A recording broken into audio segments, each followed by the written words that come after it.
here with Danny El Gallo Gonzalez, who has a big fight coming up against Danny Garcia at the Barclays Center.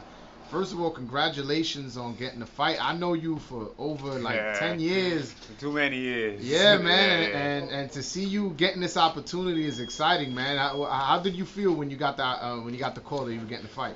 Well, I knew for a while before it was announced and stuff, they were talking about it.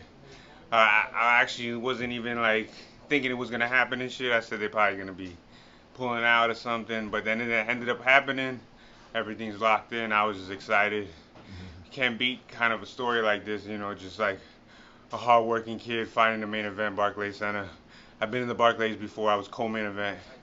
Now I'm main event against literally, you can call him a legend because he won a bunch of titles. He did a bunch of shit. Yeah. So it's like a dream come true. Can't say anything else. Yeah, and from what I understand, you sparred with Danny Garcia before, right? Yeah, I actually got him ready for Sean Porter. They called me over there.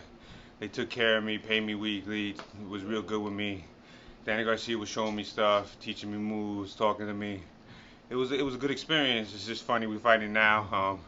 When he was gonna fight Sean Porter, I kind of felt like he was gonna lose because he had like three of us. We were all coming at him with pressure and then movement, and it was kind of throwing him off.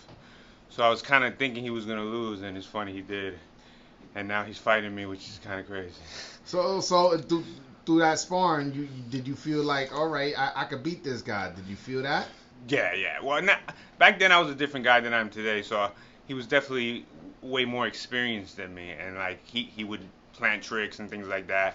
So it was a little different. I was only sparring him 3-4 rounds, and there was always fresh guys coming to beat him up, and then I come in and beat him up when he's already done and stuff. Yeah. So it was never really like you can't really judge those sparrings. But one thing I can say is like he had a lot of power, but he didn't seem like his boxing skills were just like so surpassed me. I couldn't deal with his jab or I couldn't deal with anything. He was just more like just composed, and that would give him like good in the rounds most of the time. I saw in the interview with Ak and Barack where he was saying basically like, oh, this is just a comeback fight, like a farewell fight, like kind of like something, not something that he's taking almost too serious. It's just kind of made it seem like he's taking an easy fight for his last fight. When you hear those comments, what do you think? Well, when I originally saw it, I felt some type of way, but then I found out that video is a long time ago. So Okay. before he even knew about this match, and then if you watching the boxing scene and all those type of stuff, he's basically saying he knows that I'm coming, he knows I'm motivated, he knows I'm gonna come with everything, and it's gonna be fireworks. Okay. What is your relationship with him? Like, were you guys friends, or it's just a sparring and you guys just kind of know each other through boxing? What is your guys' relationship? I wouldn't say friends, but we definitely know each other from boxing. We follow each other. He gave me some words of wisdom before. We say what up to each other, we laugh and joke and shit, but it ain't like we best friends and shit. I never fucking call him in my life. Okay. Well, you said he taught you some tricks. You plan on using some of those tricks against him? Yeah, I'm gonna look down and then throw the hook and it's gonna land. He showed me that.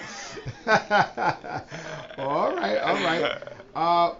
right. So talk to me. You've had a long journey. You had a fight with Chris Algieri. I thought you won personally. Unfortunately, you didn't get the fight, and I mean you didn't get the win. And now you're getting another opportunity. What would a win over Danny Garcia mean for you in your career? It's everything, It's the passing of the torch. A legend like that comes. I beat a legend. My stock rises. I become the guy that beat Danny Garcia. Everybody knows my name.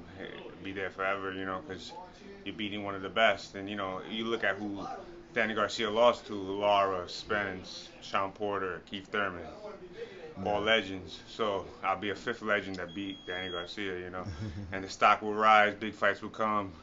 I grab that world title one day and say I accomplished a dream. You are a 147 pounder. This fight is at 154.